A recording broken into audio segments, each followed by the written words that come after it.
and welcome to my channel. Thank you so very much for coming through. I am so excited about today's conversation because I am having two amazing guests, and as you can see, they have some resemblance. This is Linda and Lunga Rojie. Right, thank you guys for coming through. Thank you for the invite. Right. Let's start off with I'm interested because I just found out about the surname now. Okay. Do you guys know how you got Rojie? Yeah. We have a lot of problems in life. We still debate who's the older brother. Okay. Because we choose the surname thing. It has never been. Sometimes it has a T. Okay. I think from Eastern Cape, sometimes it loses an E. Yeah, sometimes it loses an E. There's a lot. And about the team thing, have you decided? Yeah? Depends on your yeah. Okay. Depends your belief. As Christians who have their own, as scientists who believe. Yeah. People make up their own, so yeah. You're right with everyone who subscribes. You guys have never argued about it? Like, and maybe not now, like when you were growing up though? No, we have an idea. The challenge is, you know, if you go buy a drum magazine to play Spot the Difference, you pay 17 rand. Yeah. Imagine that, Spot the Difference in 3T. So one day you might have some monetary value, spot the difference. Live spot the difference. Okay, alright, I see. Today we are on the topic Brothers Keeper. We are still under the hashtag Manvember, and the brothers are here to speak to us in regards to the importance of having a Brothers Keeper and also being a Brothers Keeper yourself. So let's get right into it. But before we dive straight into the conversation, I just want to understand how is growing up between the two of you as twins. Let's start off from when you were very young. Was there a point any of you realized that the next person looks like me? I think from my side till today, I don't think I look like him. Okay. Even if I stand in front of a mirror, I keep telling people if I wake up looking like him, I'm gonna go back to sleep. I wouldn't. For us, it's never been a thing. Even character-wise, and even the looks to some detail. Yeah. There may be some pictures we could say we didn't know who. Yeah. But we've never believed to. So we've always. And the unfortunate part is because we've always been together, we went to the same school, varsity, same class, everything. We've never had time apart. So it's like me asking you, how does it feel not to have a twin? And so for us, we know nothing but being together. So we don't even know there's a thing of us being similar. It's just us. That's our life. So we have friends and so forth. Yeah, we're just different people. They just live together. That's how. Actually, looking at you guys like now up close, you are not. I'm not at all. Yeah, you are not. You are really not. The height, definitely. The body, the skin color, but the face, no, you are not. Let me ask you a tricky one. What do you like the most about your brother? What do I like?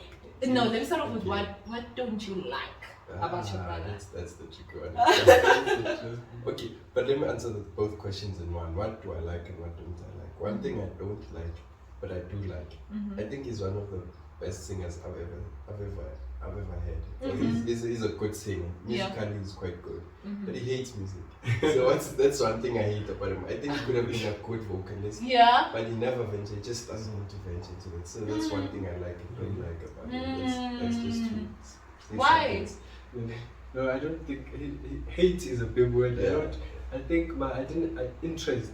My interest didn't go that direct. You know, when you look for interest and you see, no, this is above me. It's above it's not for me. Then you choose. I talk a lot. I think I want to believe I talk a lot. Yeah. So the singing thing, high school after high school ended. It wasn't for me, I believe. And what don't you like about your brother? What don't I like about my brother? I don't know, the fact that he steals my identity. Oh my word! I don't think, I can't say there's, not liking is a big word again. For me, I would say this is literally part of me, like he represents half of me. But maybe, sometimes the fact that we're different, this is, I don't like, it's difficult to say we're different, because especially when we got to varsity, that thing of us being the same thing has always been there. So when we got to varsity, that's when it became apparent that we are different people. Then later I realized it's actually good. That's the compliment comes in. So that if we speak about challenges we've had, was me accepting that actually we are different people.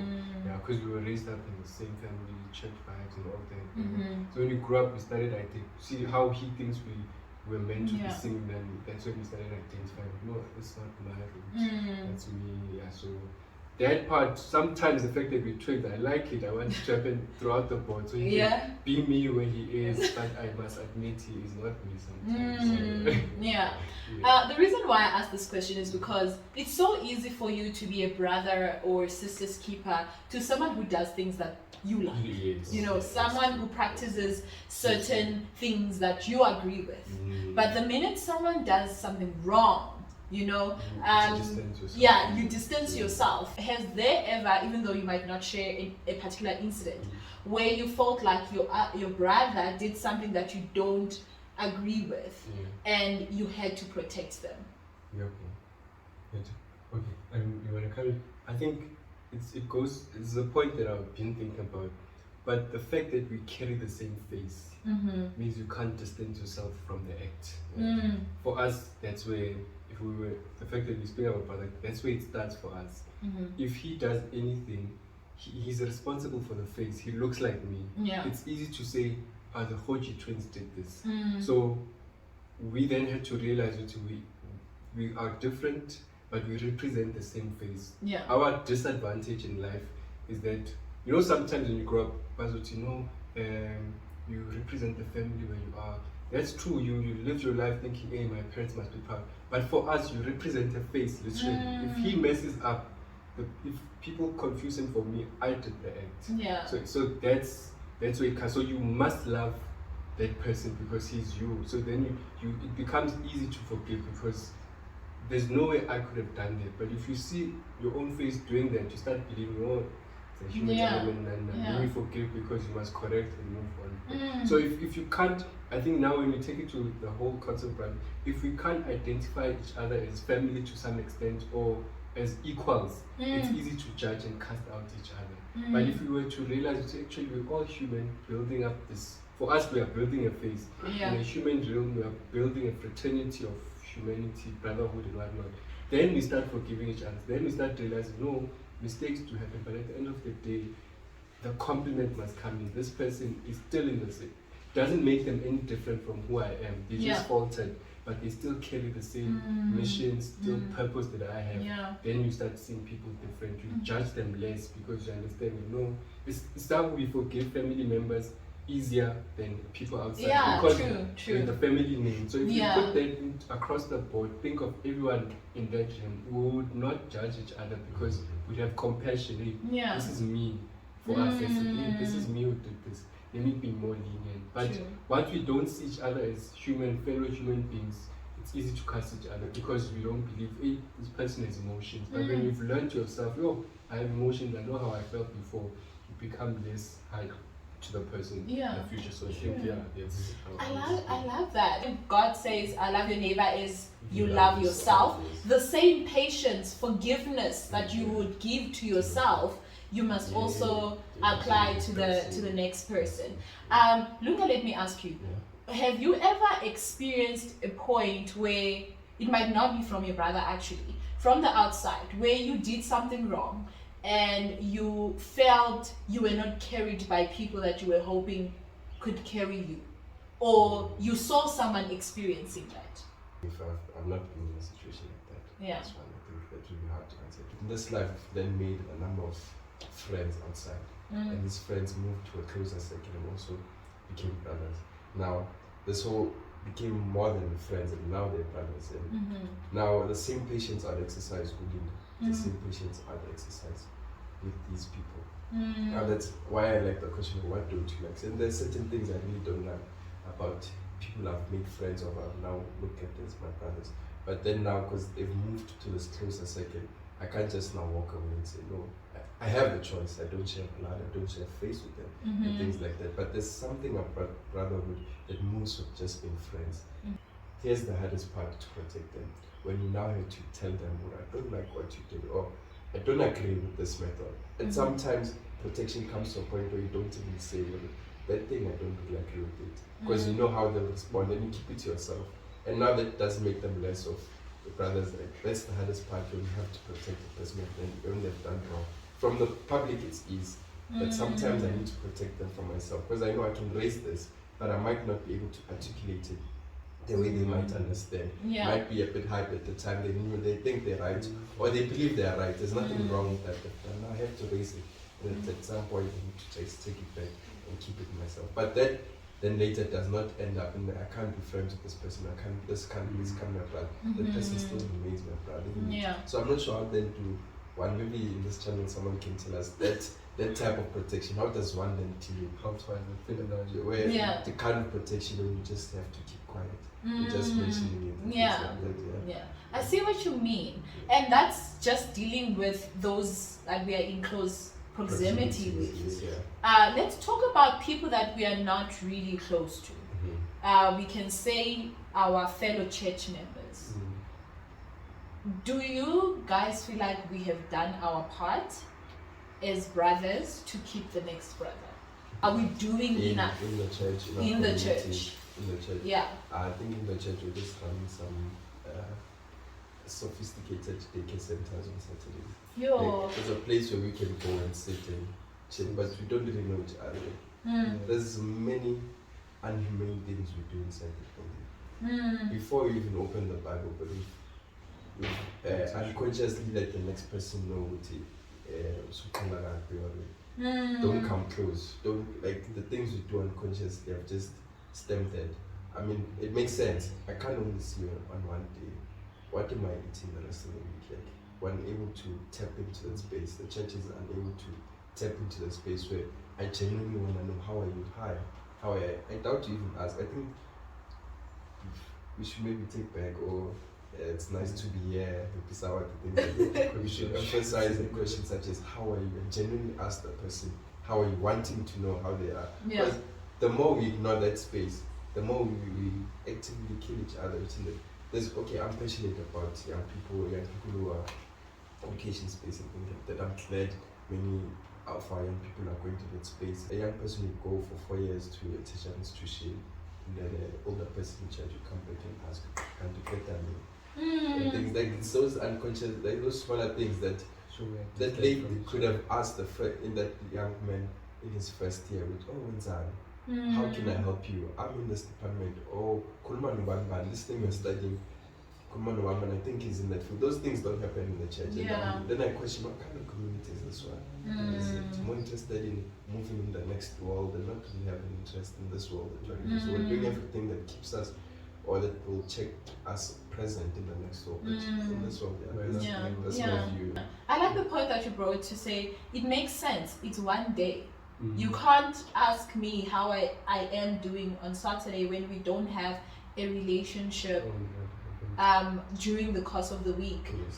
Knowing me, Tube, I'm not going to tell you about what's going on in my personal life, you know. So regardless of, yes, you are a brother, you're a sister, we are all in the faith, it doesn't mean that you're a trustworthy soul that I can offload to. So I think we then need to take on that responsibility and be accountable. And I think most importantly as men, because we live in a society where men shouldn't express themselves, men don't talk and whatnot like that.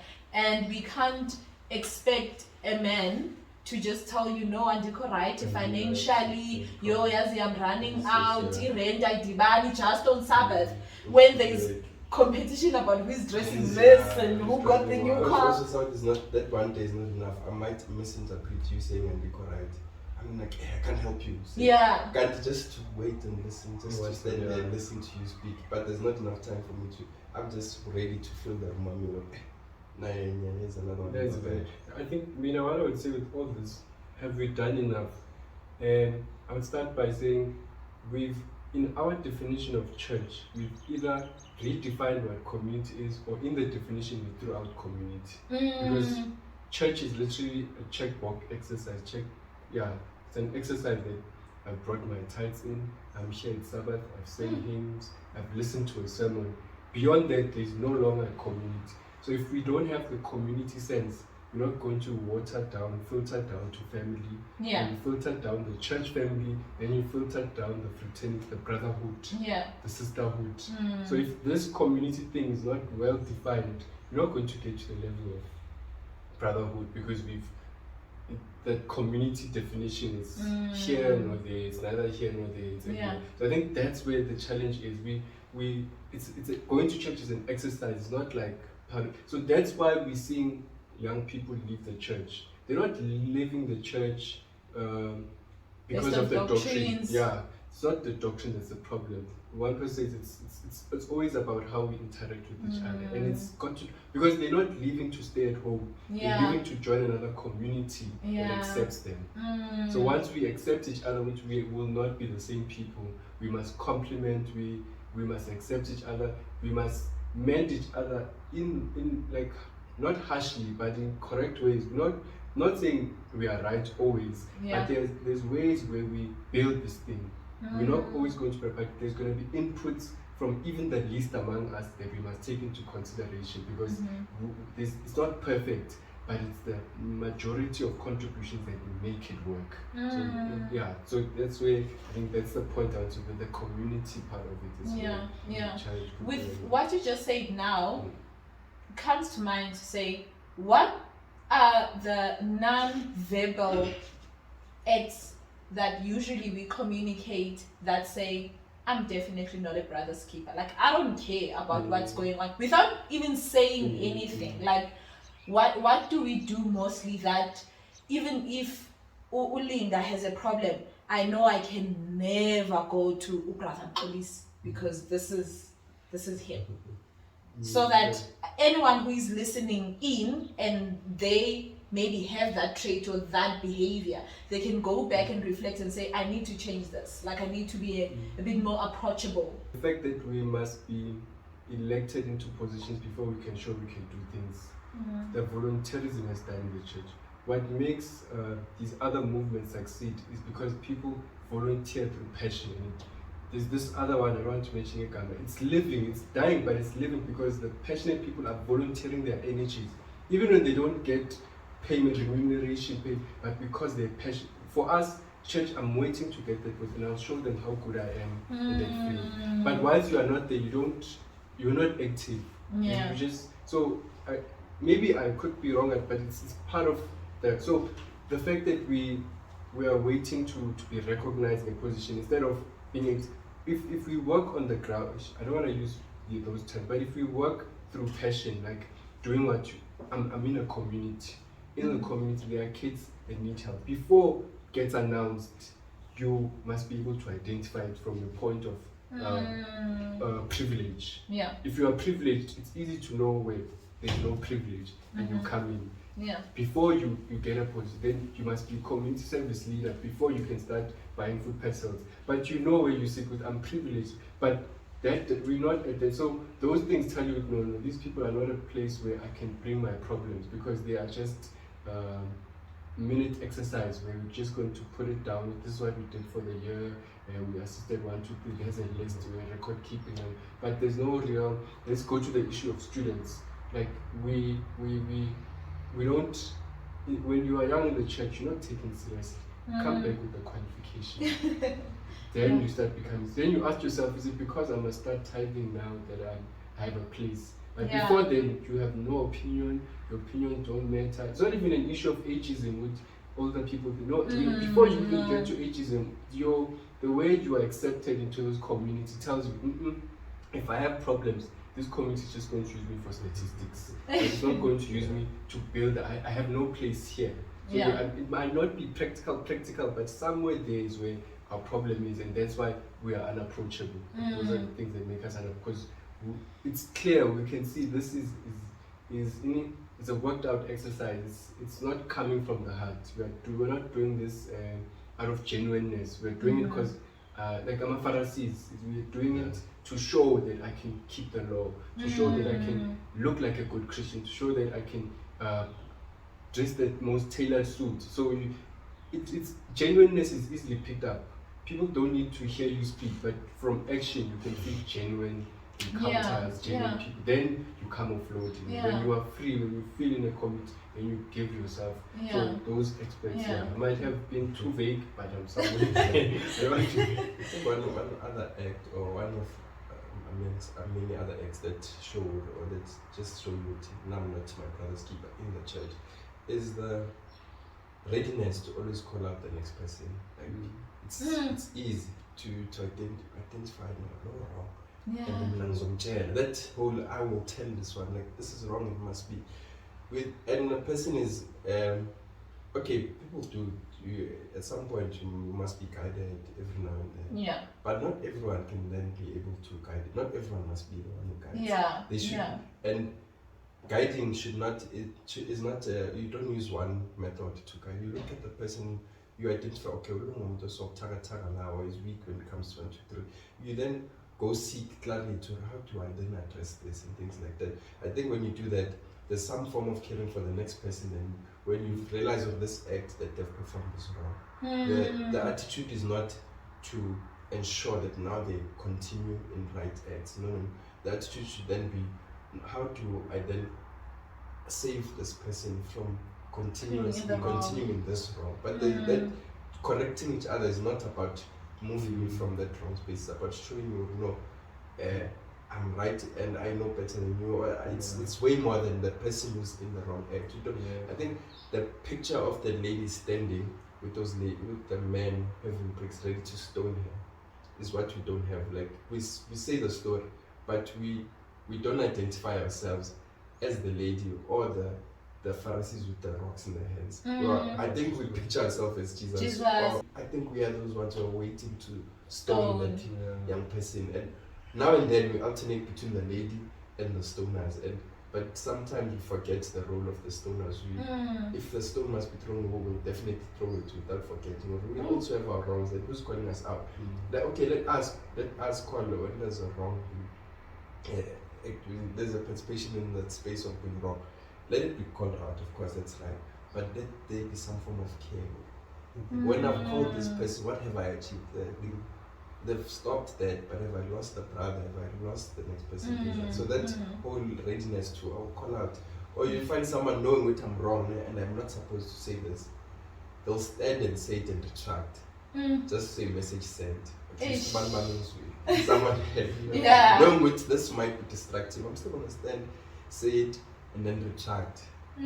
But how much harm have I done? I'm aware of the harm that I would have caused in the whole I think maybe we've lost faith in each other. Because sometimes people do things that might not be right, but with passion. That person genuinely thinks what I'm doing is the right thing. So instead of identifying the effort, why is he doing this? He really wants to give himself some. Let's support the effort. Let's support the passion. And when he sees our support, he will then be susceptible to us giving him advice. Because he knows these guys are genuine. These guys really, like, they're supporting what I'm trying to do. Then when you say, but let's just try to treat Paul, I can see you are believing in God. But there's this other God. Doesn't get them. What's happening here doesn't discourage them. He first identifies there's a form of belief system. This is important. This I must nourish. And when they see that he's moving in line, he says, but let's try out that other God. There's a God that I know of. They were convinced that Paul was one of them. Then he moves them to there. So for us, it's more like, no ways, you are wrong. This is Baal. No ways, you don't see this person is putting effort. So that's why we're going to be shocked when those who came first will be last and go out. Because we are in our right positions. But God will take those people who are passionate about the work. What's true is the passion to the work. Whether we go to, the problem is we think we are perfect, like we think we are capable, we think we are the right tools. We don't surrender ourselves to be used, but we already come with our credentials. Hey, this is what I am, these are my strengths, this is what you're going to use. But you don't humble 40 years, give God time to work through you. So somewhere there. Whew, guys, I'm taking this all in, right? Because there's something that you said, and I'm going to come into something that you just said, and my head is like, wow. An opinion is not an advice. That's exactly what I just got from you. Someone's opinion is not necessarily an advice. not everyone who has the ability to speak and have a view needs to guide or has the capability of guiding. And that's just so powerful to understand, I think, as people. Just because you have a view on what is the best outfit we need to wear during winter, doesn't necessarily mean that you should be the one guiding us, because that view that you have may just be based on where you grew up. You might be based in Canada, where there's too much winter and it's very, very cold, whereas I'm based in Zimbabwe and it's hot. So what I'm going to wear, the kind of material that I'm going to wear, it will be different.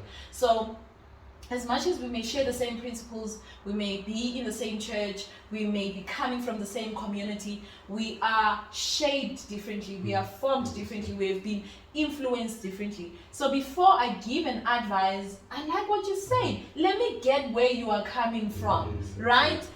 I have a problem with the fact that you like girls and you are using girls in the church. Sharp. But before I tell you that is so wrong, yes, it is wrong, and I'm going to let you know that is wrong, but let me understand where you come from. What if you grew up seeing your dad exchanging women in front of you? So it's more of a psychological matter.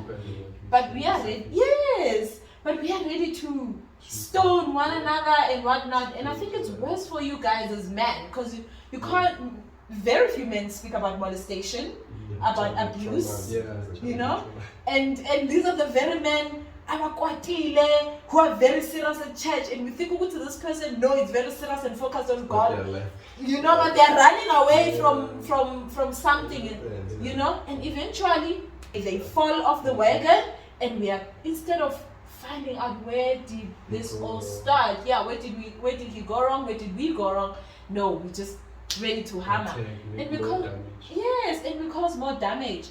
There is something that you just mentioned also in regards to having faith in each other. We see the other person as usually I'm the one that is right. I am the measure. I'm the measure. Anything else less than me is not good enough. And that is why we worship people that do better things than us, and we put down those that do things that are not as good according to our, according to our definition. So let's do away with the groups. Within the young people, the academics are usually over there. The ones who got kids at a young age are over there. The ones who were drunkards once in a while are over there. Whose fathers were elders are over there. Exactly, those who have connections in the church are over there. We are responsible for each and every one of us, right? What about someone who says, you know what, now I don't have any influence. Now I'm just coming inside the church. How can I take care of another person? There's a certain brother in the church who is not well, but how do I even approach the situation? We must love each other. If we start there, then it's easier to identify the problems, then it's easier to approach each other. The thing about brotherhood, what makes up a brotherhood is commitment. We are committing to a cause. First, that's the first point. So if you're committed to this cause of building this fraternity, this brotherhood, anyone that comes in, we want to plug them into the cause. It's no longer about me, it's no longer about you, it's about the cause. We're committing to where we're going. So if the minute we start, it's how Apartheid started, when we could identify umuntu as inhumane. If we start identifying people as not good enough, we lose focus from the cause. But if you can genuinely believe that everybody has a place, everybody in this puzzle must fit in, we'll start wanting more people to fit in, because I'll be taking care of my corner now and perfecting. Then I realize, no, that's not my space. If you could just get somebody who's good there, and someone will just believe he's coming to fill that space. But we want to hold everything. So brotherhood needs that commitment. At some point, what makes a perfect brotherhood is risk. If you don't believe, part of brotherhood is we risk choosing another person as a friend or as a brother. Because, okay, for us it's different. We didn't choose it. It just happened. But we look at David, is it David and Jonathan? Jonathan risks his father's love to go for the guy that the father doesn't love. Until David is gone, is hiding, he keeps giving him messages. Imagine if the father realized this is the person that's busy with my enemy there. So, but that friendship was so close, he had to risk everything for it to succeed. And somewhere in the whole brotherhood thing, there must be a God thing. There must be God in it. Once we lose focus of God, lose focus of the mission, nothing is. I'm not saying, because it's a Christian channel, I will emphasize having God. But I'm not going to say where we don't put focus on God, friendships don't succeed. We can read books and stuff like that. But what I'm saying is, those relationships that have a focus on God have more success than others. If we check the race, there's something that happens when we put our commitment to God. It doesn't become just a successful relationship or just a successful brotherhood, but it moves in ways. The arguments are not as harsh as if there was no God.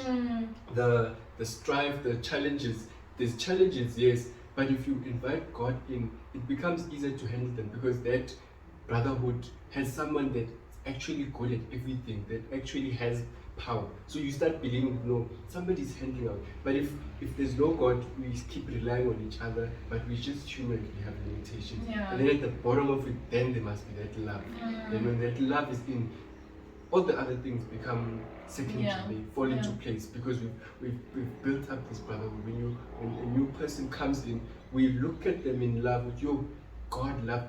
We start believing God called this person to be here in the church setting. And you said, if God has called him, that means God loves this guy. Why would I not love him if I love God? Then it's easier to love the person, because you believe, oh, my best friend thinks we must be friends. My best friend thinks we must join into this friendship. And then it becomes easy to. So church settings work out better when the focus is on God, when the focus is on the mission. And I think the impact there for now. Take yourself out of the equation. Put God at the forefront and let him be the driver or the driving force in the friendship. And that way it will close your eyes to the mistakes or the wrongs that the next person does that end up blinding you to see the good or the potential that they might have. As we come into a close, what are things that you believe men need to start talking about as they get into this brotherhood spaces that will help them to be better men? I think one of the most important amongst others, the first is there's beauty in difference. Our difference is not necessarily an advantage to then fight each other. But together with our differences, we're able to achieve more and a lot. So then when we've identified that I differ from the next person, we don't then compare the traits. But like levels are also a challenge when we start saying this is the smartest amongst us. That's also a challenge. I think I call myself an Einsteinist. Because I forever go to his quote when he says, if you go out and judge a fish by its ability to climb a tree, the fish will forever live its entire life believing it's dumb or it's inadequate, because the fish was never meant to climb a tree. So those are the small things we need to embrace. So, okay, this one's different and this one's good at this. I then don't need to compete with that person.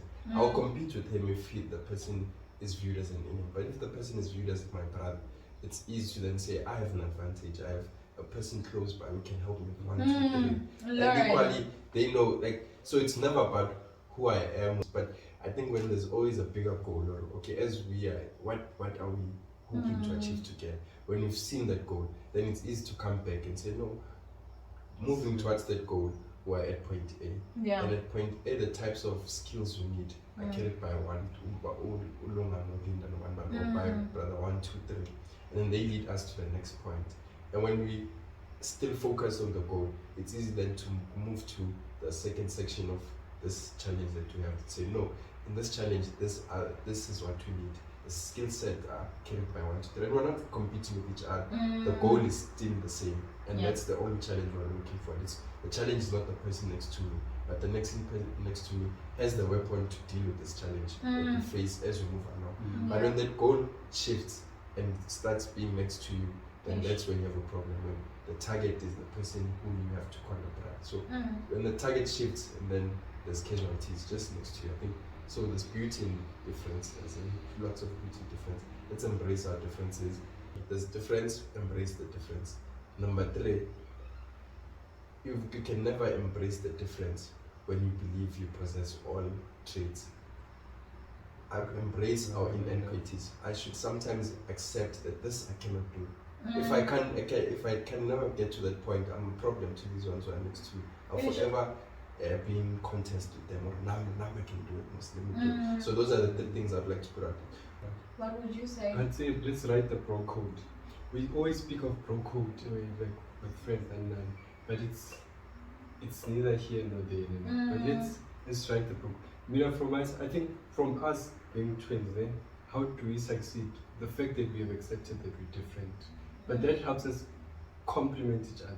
I'm not good in terms of how I look, fashion, but his eye is more creative than my eye. So in terms of if I wanna buy a new suit, I look at what he's wearing. We're twins. It's probably gonna look fine on me as well. Yeah. So what he does, I learn from him just by looking. Fortunately enough, now and then he will tell me buy this kind of suit. He will make me. So I don't need to now stress myself about it. I just wake up and think, what should I wear today? He's got that. So I must accept that this is him. It's not me.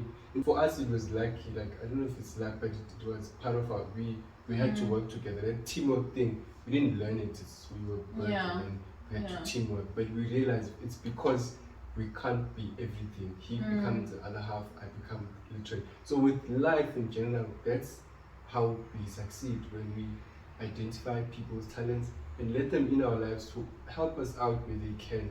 And where we are strong, they let us. So where I am weak, you are strong. Beautiful, guys. I had an amazing time. I'm still processing everything from the fact that we are a family. If you can understand that, and it might be easy for you because you guys have similar faces, but if we can take that notion and apply it to church environment or people in general and say that next person, because they go to the same church as I, or we share the same faith, whatever they do, they represent me, and vice versa. We are then able to protect one another, and not judge each other. And that way it becomes easier, like you just said. When I need something, I can go to them and they can come to me, because I understand I'm not Mr. Know-it-all.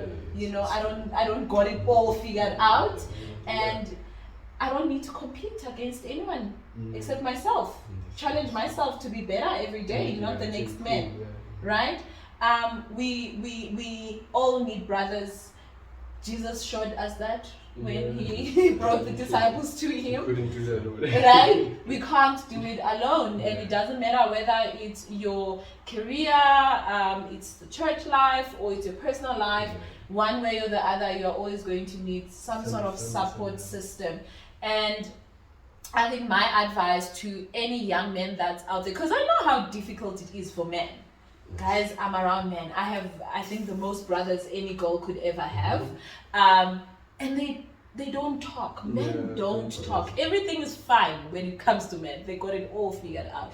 So if you can get someone, to talk to, that will be absolutely great, because I don't think it will be music to our ears to hear that someone that has committed suicide, but I've also learned, for you to get something from other people, you must also teach yourself to be what you want other people to be to you.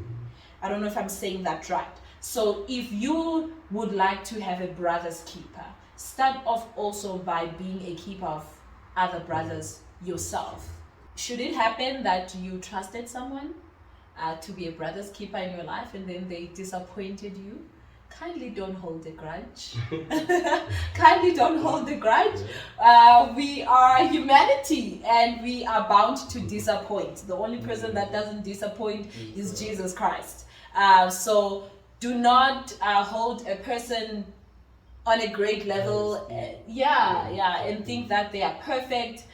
If 1 minute you told them your secrets, the next it's all over the news, I'm sorry, and I really hope that you can heal from that, because that causes a great load of damage. And men, naturally, you guys, it's not easy to trust in general. And then after that, it just makes it... It makes it worse. It makes it worse, right? So hopefully you can heal from that, and may God help you to identify people that you can actually trust in your life. Last words? Yeah, you go first. Thinking. It gets better, I think. That's one thing I like to say. It gets better.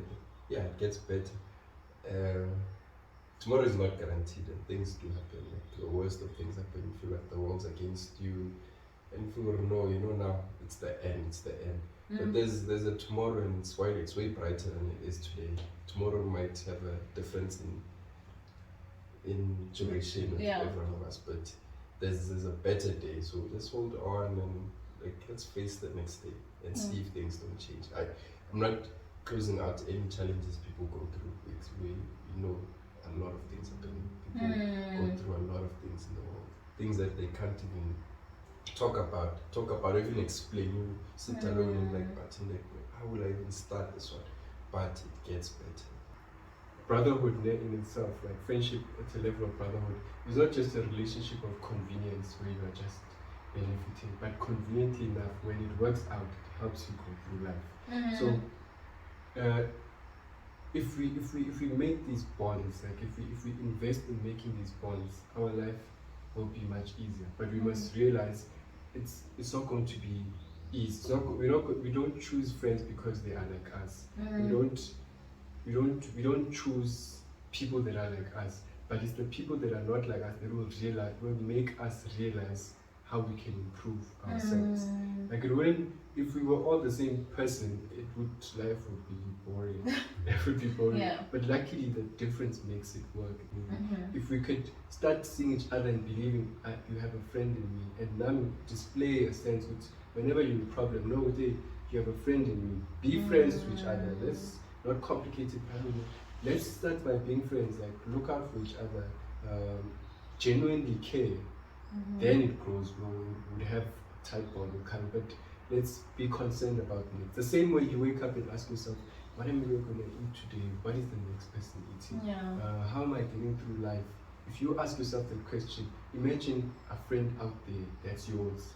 Start asking that question, what are they having in life? So those are the things that make that work. We need such encouragement. We don't get spaces for men. Really, we don't get spaces for men. There's so much pressure for men. It might be difficult for us to advise. We just talk because we don't even know when we're talking because we're both together. But that trait of just us being open to each other is what every other guy needs, every other man needs. That's what brother. But luckily for us, it came naturally. We didn't have to figure it out at 18 or 18. It just happened. So I think we displayed. But we might not know how to say, hey, this is how you do it. But it must, if we do this, if you work it out, it will be fine. We'll definitely work on this brotherhood. I think I'm part of an organization. Okay. Let the young men live. Okay. Right. So any man that's interested in building brotherhood or being in a brotherhood space, getting the necessary guidance, advice, encouragement. And I know in such spaces also skills are equipped, right? You can definitely get in touch. Lunga, who are you on Instagram? Lunga Rojie, Instagram. Yeah, both of them AKA. And then on Facebook, Lunga Rojie, you should find me. Okay. I'm not sure on Twitter works, but you might find me. Linda? I think Linda Rojie across the board. Instagram, Linda. Underscore. Okay. But I'm definitely going to insert their taglines on the description box, so do check them out. It has been a lovely and a good one. Thank you so much. Thank you. Really appreciate it. From me and the Rojie Jets, take care, God bless, and I love you. Bye-bye. Bye.